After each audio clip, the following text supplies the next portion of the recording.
This video provides steps to troubleshoot issues with activation emails for new Active Directory users not sending when expected.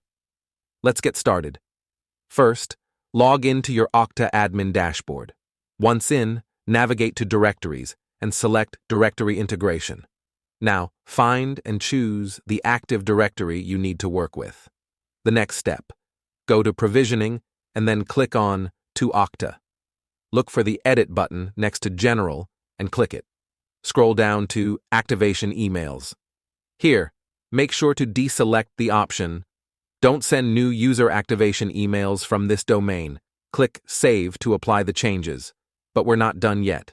To test the setup, scroll back up and select To App. Hit Edit again, and in the Activation Email Recipient field, type in an email address that you know works. Once you've entered the email address, click Save. And there you have it. If you found this video helpful, please like and subscribe to us on YouTube.